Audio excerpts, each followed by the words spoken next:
Welcome to the Real Estate Marketing Podcast. My name is Jerome Lewis. I'm your host for today. The Real Estate Marketing Podcast is a podcast where we talk marketing, tech, business, and leadership. We talk these things for real estate agents, real estate investors, and real estate entrepreneurs. Real Estate Marketing Podcast is a podcast that has two purposes. Purpose number one, to educate and inform our audience and listeners.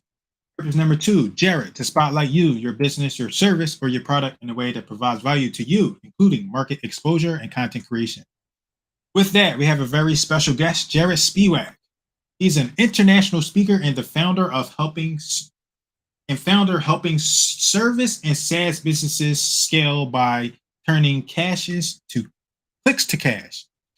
At just 14 years old, Jarod took his first steps in the business world, earning money needed to attend college. After graduating, Jarod spent a year working in corporate America and with a marketing agency before launching the first iteration of Comet Fuel at age 20.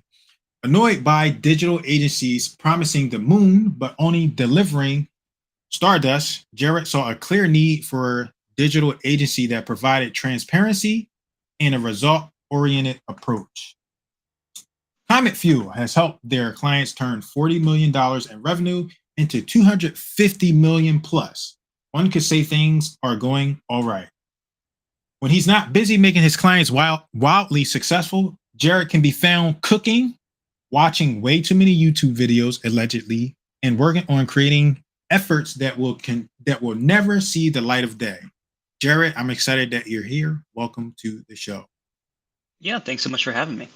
Absolutely. So I read your bio. Please tell us a little bit in your own words how you got to where you got to. Your story tells it a little bit in your bio, but take us through that journey in your own words.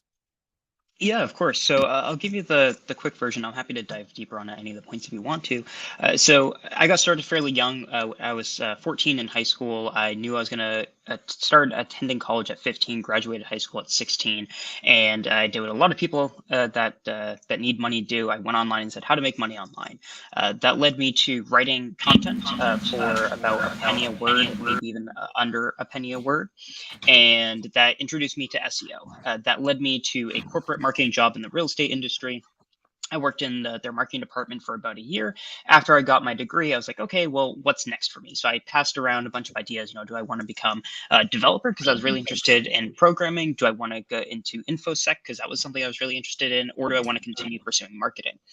So I ended up getting a job offer from a marketing agency to join their SEO department. It was like, hey, work from home, make double what you're making now. So of course I said yes to that.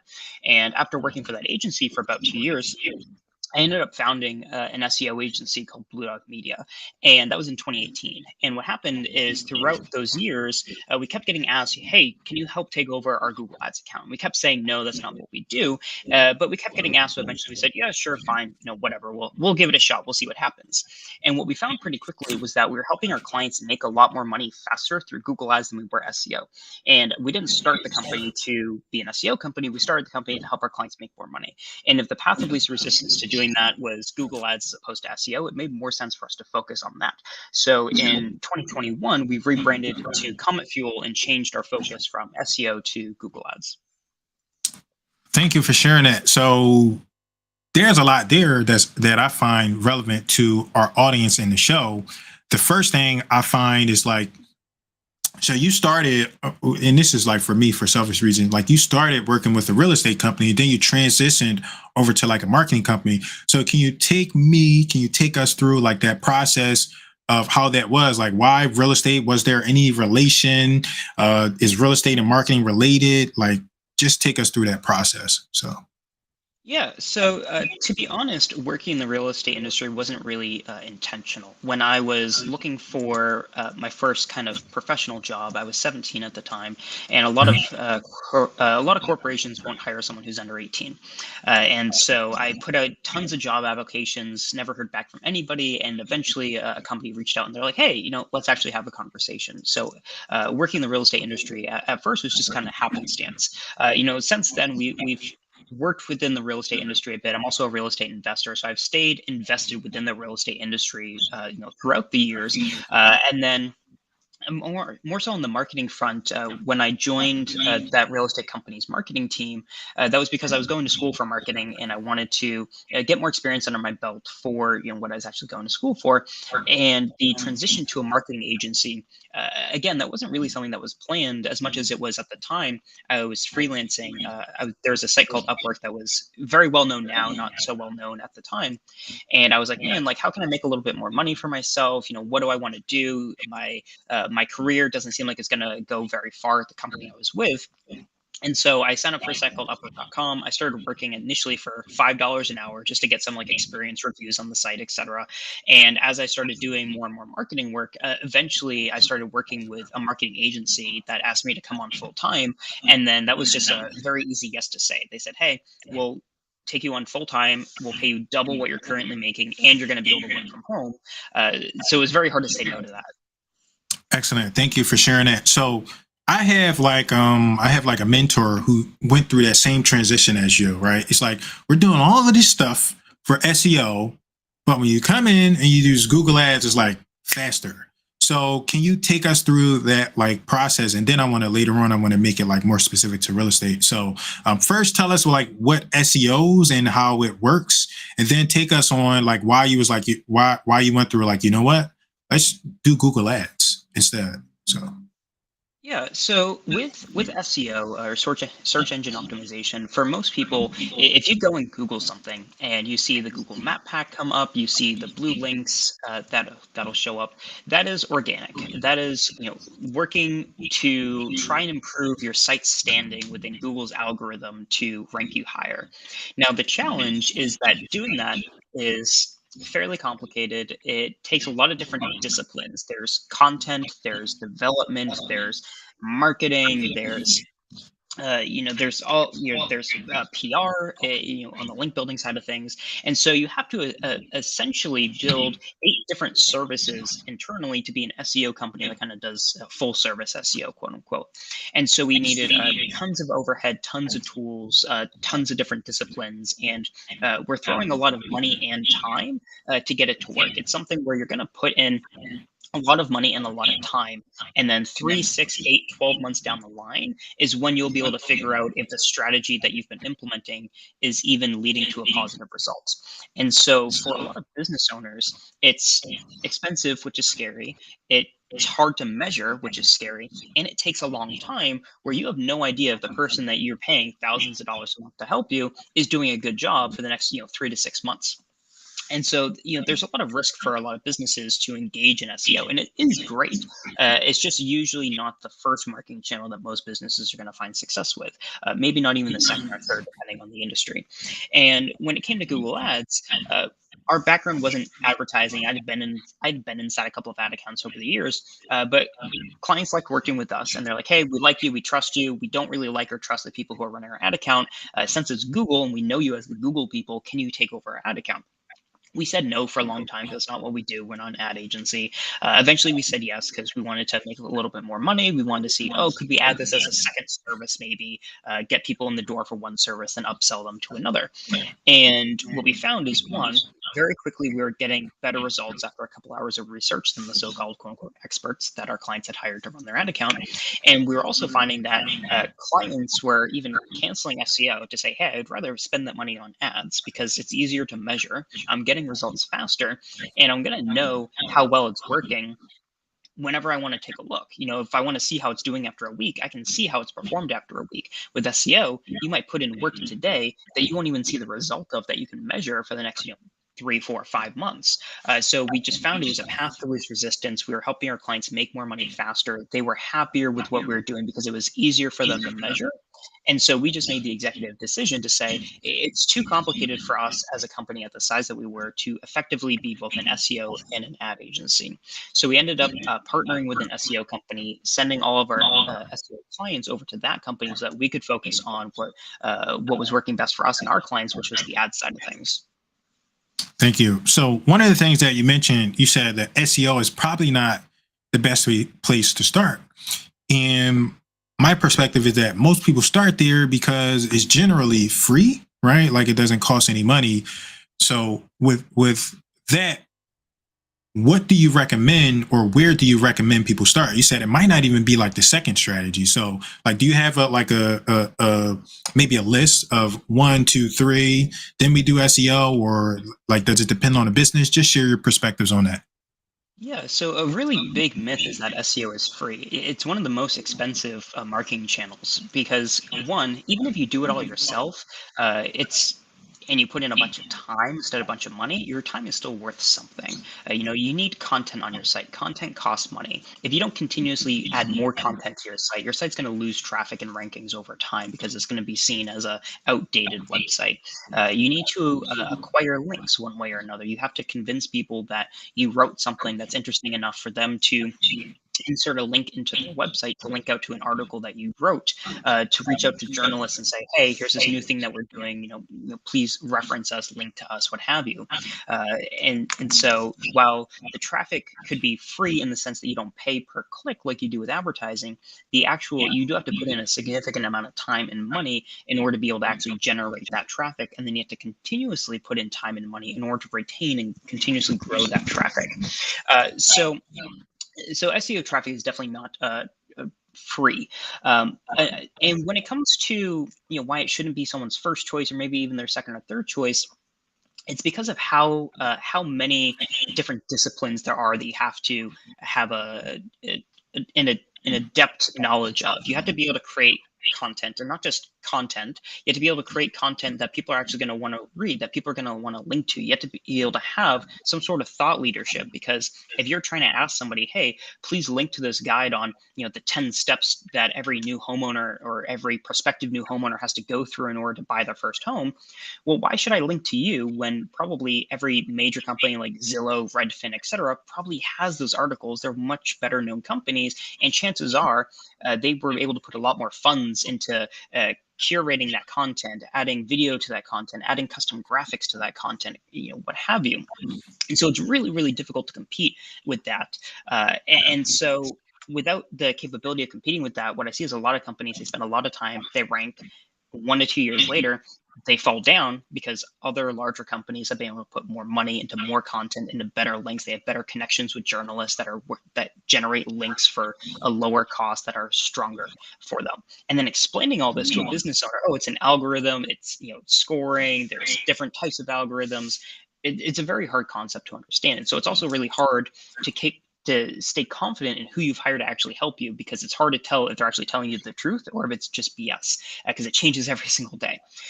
Now, that's one of the reasons why I don't recommend it as your first. It's a very, very, very high failure rate. And that's something that we notice as well, is that most businesses are not ready for SEO, and you're just going to have a bad time. Now, is there a definitive, like, oh, this is the best marketing channel for every business, or even within the real estate industry? Not really. It depends on your capabilities. If you're someone who is good at talking with people, networking is great. I've seen some real estate agents who have done great jobs at creating their own content. They have their own YouTube channels, and they're like, hey, this is the city that I work within. I'm going to review every business in the city. I'm going to review every school district in the city. I'm going to review every neighborhood in the city. And if you want to know anything about living in the city, I am the go-to person. Why wouldn't you buy from me? But not everybody feels comfortable in front of a camera. Not everybody is interested in even doing that. And so going through the content creation, email marketing route isn't going to be good for everybody, but it is going to be good for some people. And so what I generally recommend when it comes to marketing channels is spend some time, do some research, create a list of things that might work. That can include SEO, that can include Google ads, Facebook ads, it can include email marketing, networking, what have you. And then from there, start to go down that list and go, what of these do I even want to do? If you're not interested in door knocking to find, FSBO deals, then probably don't do that. If that's not something you're comfortable with, don't do that. If you're someone that's like, yeah, I have a background in door-to-door sales, I have no problem finding a dilapidated house, knocking on the door and saying, hey, are you interested in selling? Then go for that. That might be your most profitable marketing channel, because that's something that you particularly are good for, that you have the skill set for. So play within your strengths. What are you good at? What are you not good at? Focus on what you're good at. That's going to maximize your ROI at a time when you have probably very little money and very little time. If you're starting off, you have to really make sure that what you're doing matters. And so focus on what gives you the path of least resistance. Thank you. I'm brand new to real estate, and I'm like, you know what? I tried these different things, and I want to do like some Google ads. what questions should I be asking a marketing agency or you in order to get started and have success using Google Ads? Yes, that's a good question. One of the a question that everybody should ask is for that particular company, what are their budget expectations? Depending on who you're working with, some companies will say, hey, whatever your budget is, whether it's $100 a month, whether it's $100,000 a month, we will work with you. Other companies will have requirements and they'll say, hey, if you have an ad spend under X, we're not going to work with you. We're not going to be a good fit for you. So that in and of itself, depending on your budget, is going to determine who you can work with. Next, I would recommend, especially if you have very limited experience with ads, trying to find someone who has experience in whatever it is that you're particularly offering. If you're a real estate agent, ideally that person has experience with real estate agents. If you're an ISA, ideally they have experience with ISAs. If you're a mortgage broker, ideally they have experience with mortgage brokers. As you start to grow and work with larger companies, you'll find companies that are highly specialized in Google Ads, but work with a bunch of different industries, which is where we position ourselves. But you want to increase your chances of having success. So if you know someone that can create a decent industry specific, mortgage broker, real estate agent, etc., campaign for you, it's going to give you a higher amount of confidence that that is going to have success where you know that they've worked with you before, or worked in the industry before. Sorry. Another really important thing is, what do I own versus what do you own? There are a lot of companies that use what I consider very bad tactics, and I don't think that these are companies that I would recommend people work with.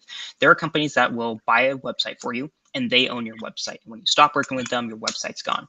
There are companies that will create the ad account for you, put their credit card on it, not yours. And in Google's eyes, they own that ad account, not you. So if you decide to stop working with them, you lose all that historical data and you're starting off from square one again if you decide to work with somebody else. Or if they create landing pages for your ad copy, who owns that? If I stop working with you, do I get to retain that creative, or am I back at square one? Did I pay you all this money? And if I stop working with you, am I now going to have to pay all that money again to somebody else to create the same exact thing that I already had before? Those are really important questions to be asking. So in summary, have you worked in my space before? And if so, can you prove it? Two, what do I own versus what do you own? And three, what are your budget requirements? What are you going to charge me? But also, do you have a recommendation or requirement for how much money I have to spend in order for us to work together? Okay. Do you have experience working with real estate agents, real estate investors within the real estate space on Google Ads? Yeah, we've worked with real estate SaaS companies, agents, mortgage brokers, insurance brokers, investors as well. Pretty much most types of businesses in the real estate space, we've worked with them. Okay. And if someone came to you and they're like, you know what, I'm ready to run some Google Ads, the default question that most people go to is, what kind of budget should I start with? So, and I know it's dependent, but I want to hear from you. Like, what should they be thinking about? Like, should they be gearing up for a $5 a day budget, a $50 a day budget? Should it be monthly? Like, just share your perspectives on the kind of budgets people should be preparing themselves to have when they're trying to do Google Ads. Yeah, so the complicated question, the complicated answer, and then the simple answer. The complicated one is, it does depend mainly by geography, because what you'll find is that what you're going to pay per click is going to be different in a small town versus in LA. What you're going to pay per click is going to be different if you're trying to pursue selling high-end commercial properties, $100 million properties that you're trying to sell versus a $125,000 apartment. People are willing to pay very different prices to attract those types of customers. So that's where it's going to depend. The simple answer is what I tell everyone without doing any research is a very rough guide. As I say, I recommend, if you're going to hire someone, start between $2,000 and $5,000 a month in ad budget. If it's going to be under that, probably take the DIY route. Go to YouTube, search for real estate agent Google Ads campaign. Give it a go yourself first. And what I do from there is, when we have a conversation with people, is we say that's the general recommended range, but we're also going to do some research for you to come up with something that's a little bit more concrete than that. But if I'm talking to someone, they're like, hey, that range is a little bit too much, then we say, hey, it's probably just not a good fit right now.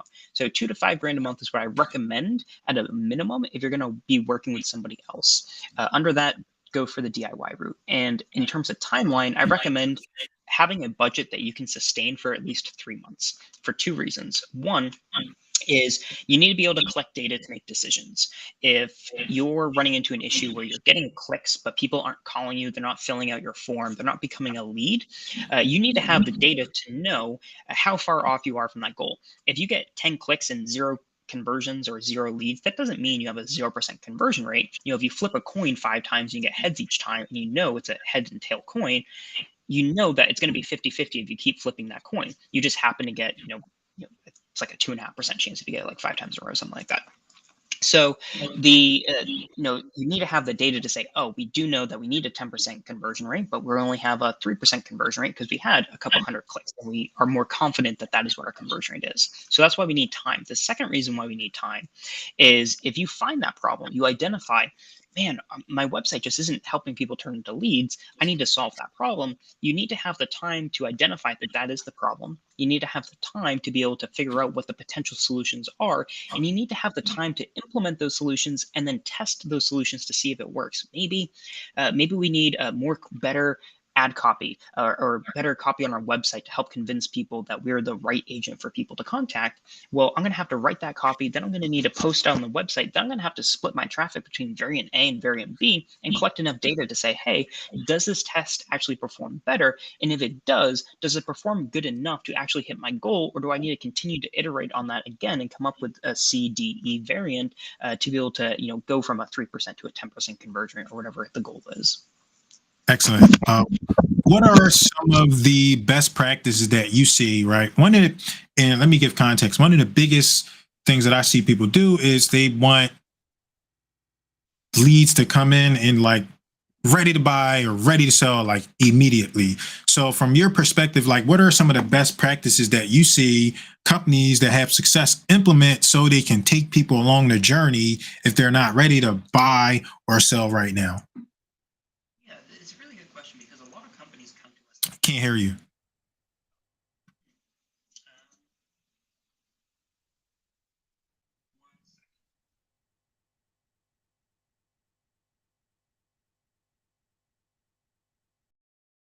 Hear me now?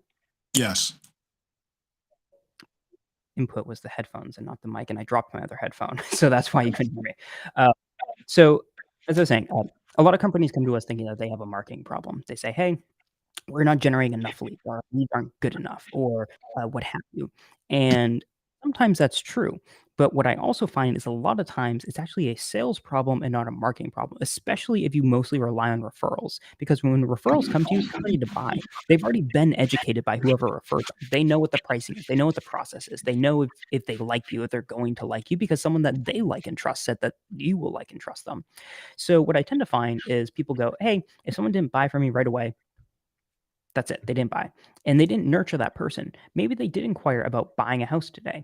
And maybe they, what happened to us is when we were getting qualified to buy a house, we worked with one lender who said that we would barely qualify for 300,000. We worked with another lender who said that we would qualify for 500,000. We worked with another lender who said we would qualify for 800,000, all within the scope of a week.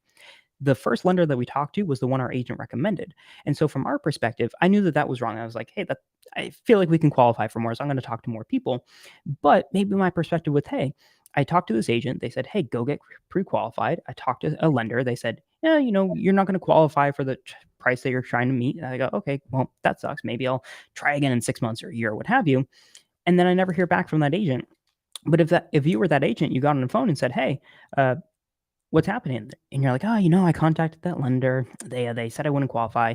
Well, you need to be the expert and say, you know what? Sometimes different lenders will give you different rates, or they'll qualify you for different amounts. It depends on the processes that they use, the systems that they use.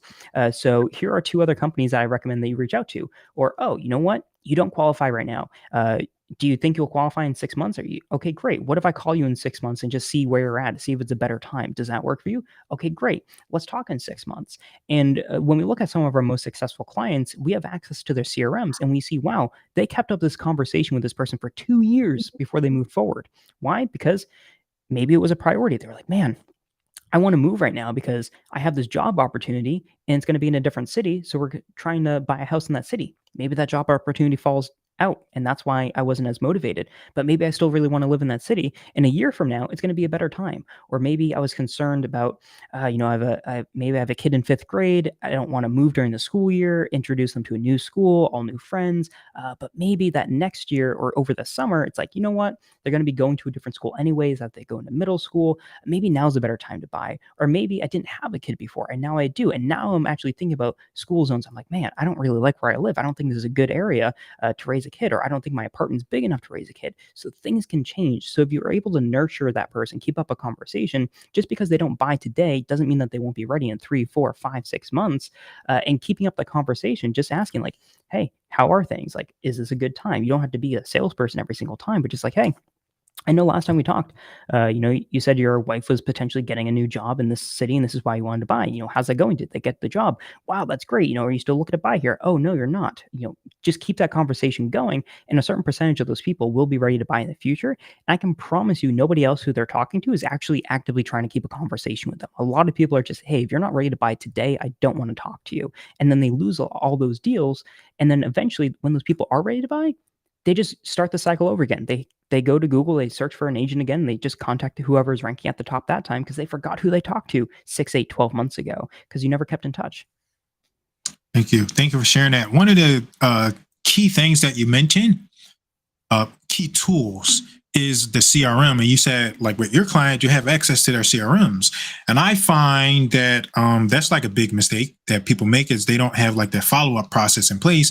And the CRM is the tool that helps you do that. So could you talk about the importance of following up and maybe having a CRM? Maybe you need one, maybe you don't, but I want to hear your perspective. Yeah, so every business needs a database, whether that's in the form of a formal CRM, an actual piece of software, or if that's as simple as a spreadsheet where you just keep in, here's their name, here's their email, here's their phone number, what have you. And what it does is it helps keep you organized. It helps make sure that you're not forgetting people, that you're not dropping the ball when someone says, hey, today's a good time. Today's not a good time. And now it's on you to remember, hey, when should I follow up with that person? Should it be a week? Should it be a month? When did I actually contact them again? And so what a CRM helps you do, depending on the tool that you're using, is I can go in there and I can see every single touch point I've had with that person. If you get more advanced, depending on what's on your website, you can even see, oh, they were on my website on this day. They downloaded this PDF that I had. They signed up for a call. We had a call at this time. Here are my notes from that call. Here's what I know is important to that person. So when I get on a call with them, I can say, hey, Bob, it's been, we talked 3 months ago. When we talked, you said that, you were trying to grow your lead gen from, 50 leads a month to 75 leads a month. How has that gone for you? Oh, wow. Since rates have been going up, you're actually generating fewer leads. Maybe now's a better time for us to have this conversation about generating more leads because now it's a bigger pain point for you.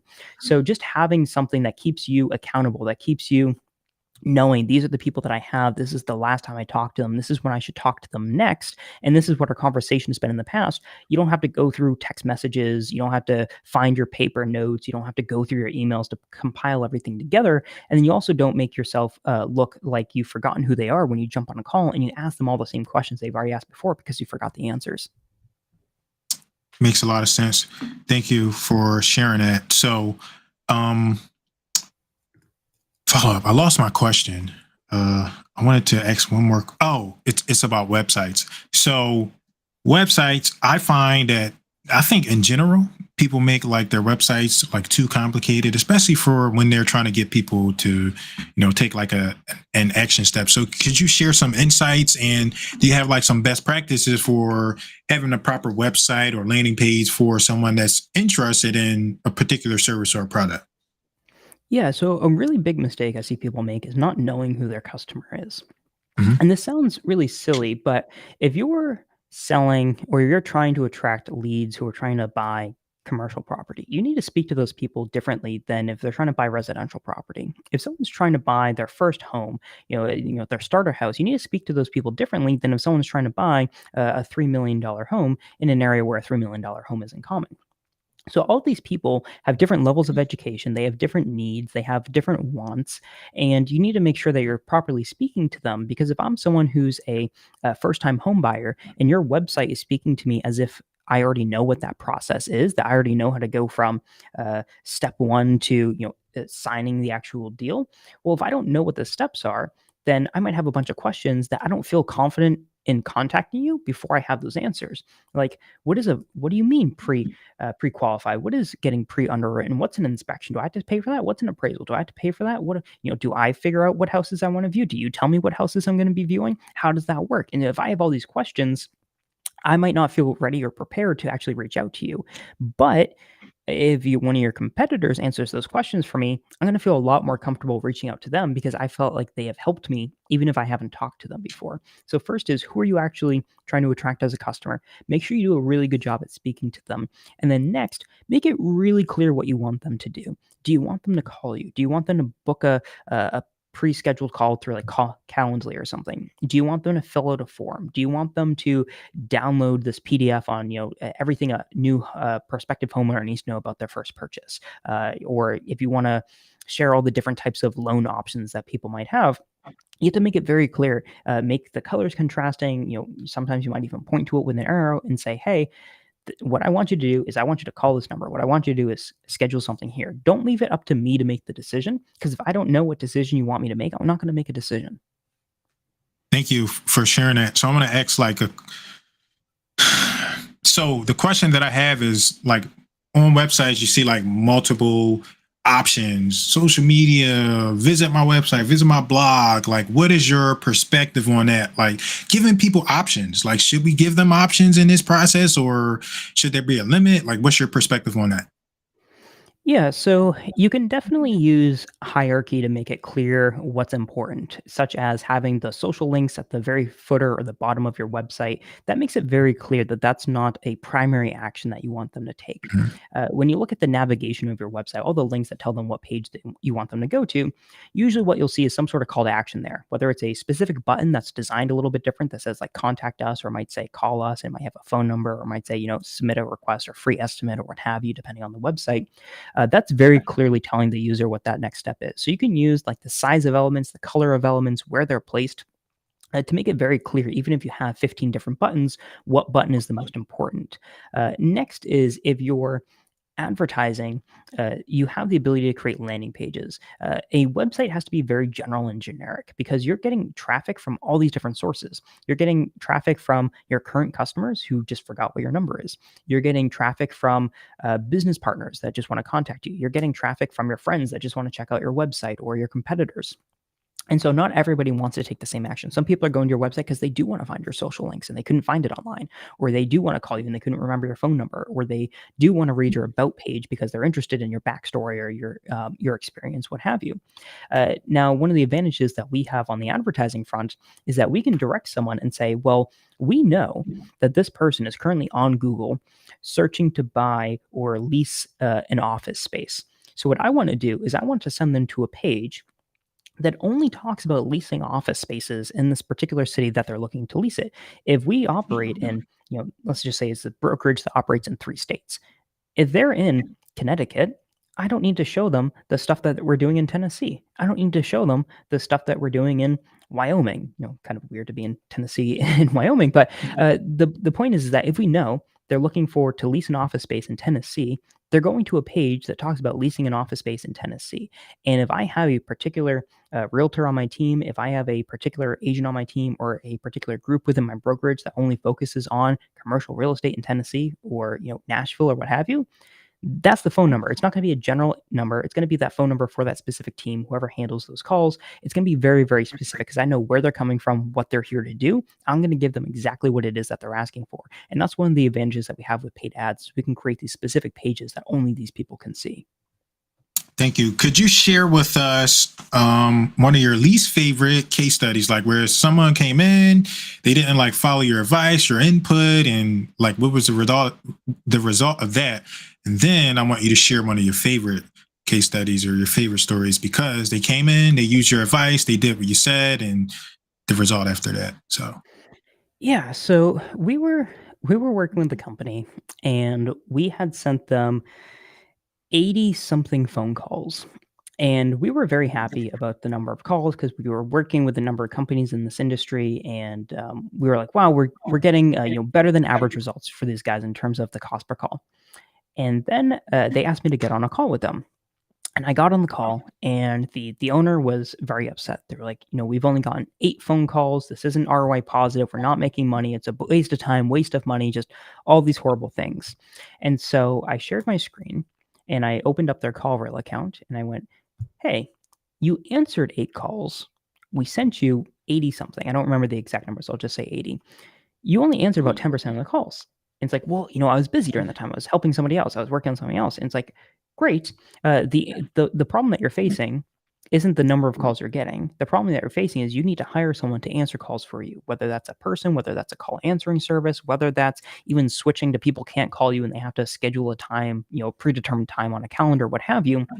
There are only so many problems that the marketing can solve for you, and we've run into a similar situation a couple times, not as drastic, but we need cheaper leads, we need more leads because we're not getting enough volume, and it's like, wow, we're already getting very, very, very inexpensive leads for you, but you can't keep up on the sales side. You have to follow up with people. You have to answer. If I call someone and they don't answer, I'm going to call the next person on my list to call. And if they answer, I'm probably going to work with them. So it's really important that they are actually answering the phone. So that was a failed campaign because we just simply didn't have the capabilities to actually solve that problem. That's not what we do. And, unfortunately for them, their perspective was, even after going after the conversation, it was still, nope, the cost per clicks need to be lower. The conversion rates need to be higher. We still need, we don't need 80 calls. We need 100 calls so that I can answer 10 of them instead of 8. So that was unfortunate. Another company that we worked with that went really, really well is we ended up helping a company turn about 8 million in ad spend into about 34 million in revenue. And what we did, the way that we went about that was by, and this is what we do for all of our clients, is marrying the lead data and the sales data. Because we only work with lead generation businesses, most businesses are tracking how many people called them, how many people filled out a form. But what they're often not tracking is how many of those people that came in from Google Ads are actually qualified, how many of those people became customers, and how much money did those customers pay us. And so what we started to be able to do for this company, which later led to a larger overall shift in how we provide our services, because this is one of the first companies we worked with, is we gained access to their CRM, and we saw exactly which leads were being driven by which campaigns, which ad groups, what keywords. And when they would come to us and say, hey, this is our goal, we were able to make decisions that made it look like within the ad account, oh, everything's going down. We're getting fewer phone calls, fewer leads. The leads are more expensive. But because we had access to the CRM, we knew that, oh, those leads were closing at higher rates. This one service that you offer has an 8% close rate. This other service that you offer has a 15% close rate. It's costing us the same money to generate a lead. So we're going to spend more money on the one that closes at 15%, less money on the one that closes at 8%. And so by being able to marry that data together, we were able to massively scale that campaign over time. Granted, it was pretty large when we started, but we were able to really become quite tactical in knowing not just, oh man, phone calls are down this month, money's down this month, how is this happening? But knowing exactly what leads are coming in, the value of those leads, and being able to direct the campaign to go, these are the most valuable types of leads. So this is what we're going to focus on. Even if all the data within the ad account says that we're doing something wrong, we know from the actual CRM that what we're doing is right. Thank you for sharing that. So I would like to move on to our next segments and get us closed out. I call this the closing table, right? We're in real estate. So closing table, funny. So closing questions. What are let me do the bonus questions first. So first question, how can someone add immediate value to you or your business? Yeah, so I think one of the best things you could do is go to YouTube, search for Jarod Spiewak. You will find my channel. I infrequently create content, but I do try. And so the more traction that gets, the more motivation that I have to actually sit down and create the content. So there is some content there. If you're like, hey, here's a question that I have that I don't know how to answer about marketing, business, business finance is also something I like nerding out about. Feel free to leave a comment or find my email, toss me an email, and I'm happy to create that content for you. All right. Number 2, very similar question. How can someone add long-term value to you or your business?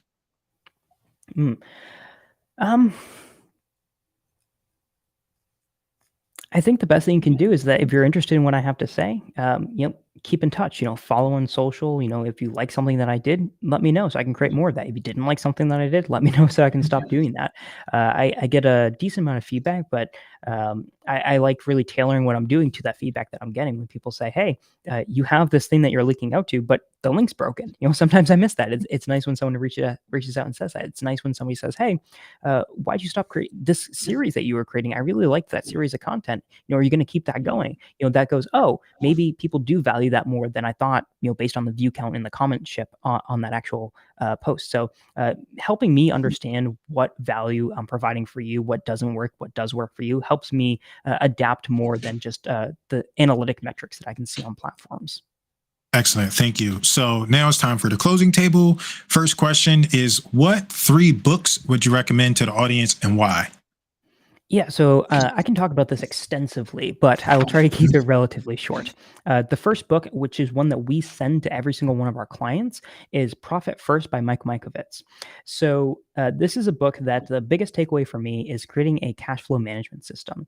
We were at a point in our business where we had a good amount of cash in the bank, and we didn't know what to do with it. We didn't know how much we could spend. We didn't know how much we needed to keep. We knew, how to save for taxes and all that kind of stuff. But I would have a lot of questions like, can I afford to hire someone right now? Can I afford to increase our marketing spend? Can I afford to do this, do that?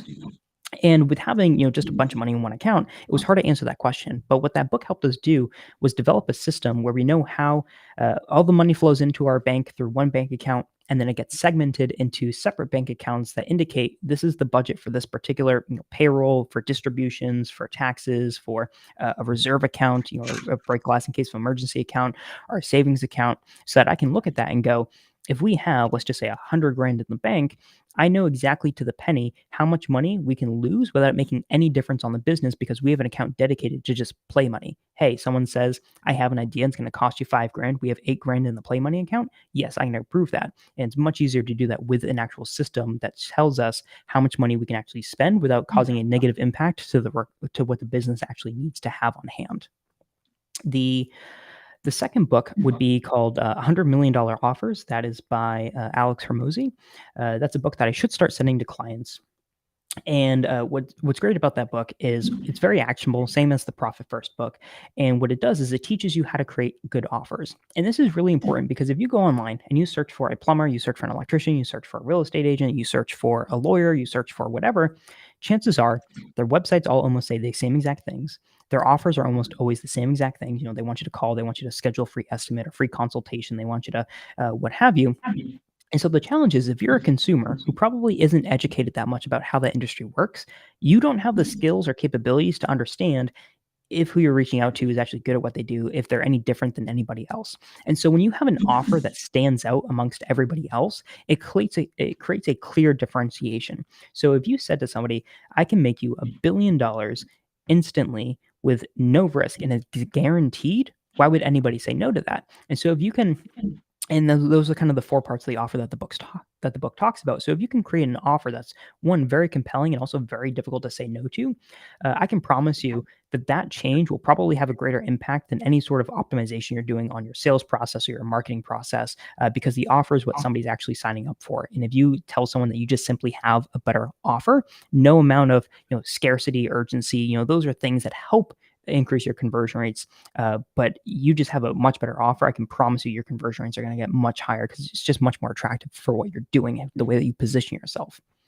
The third book is called Who. That is by there's 2 people that wrote that book. Who, not how? No, I think it's just called Who. I could be wrong, but the book is all about hiring. And is it the same book? Is it called Who, Not How? This one? No, this is different. No? Okay. It's someone Street. Is it Michael Street, Russell Street, something like that. I apologize for not having their names offhand, but the book is just called Who. Oh, Jeff Street, Jeff Smart, and someone Street. It starts with an R. I apologize. Okay. But anyways, so that book is all about hiring.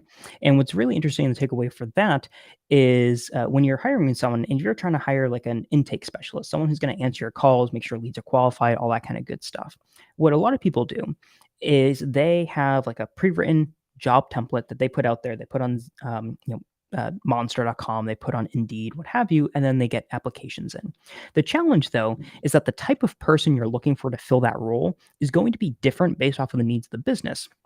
And so if you're the person that's always been answering the phones and you're trying to pass that off to somebody else, the type of person that you might need might be someone who has uh, the ability to take a more leadership related role, someone who's able to develop SOPs for you, someone who's able to question the way that you do things and go, hey, this would actually be more efficient. It would be better if we had this software. It'd be better if we had this process in place, and not someone who's just going to come in and do what you told them to do because you're not good at that. That's not a process that you established. But 2 years from now, when you have an intake process established, maybe you just need someone to follow your process. You know that your process works. So making sure that who you're hiring is dependent on what you really need them to do at this time, not just a general job description role that someone can fill at any point in time. What you need for that particular role is going to be different each time you have to hire for that role. And the book also goes into how they interview and the processes for interviewing. But the biggest takeaway for me was really making sure that when you're hiring, for us, a designer, a developer, what have you, that is based off of our specific needs right now and not just someone who's good at that role in general. Excellent. Jarod, tell us how we can find out more about you online. Yeah, so the best place you can go is cometfuel.com. And if you want to keep in touch with me, you can search for Jarod Spiewak on YouTube. Okay. And if you could close us out with one word, no explanation, what word would that be? Curiosity.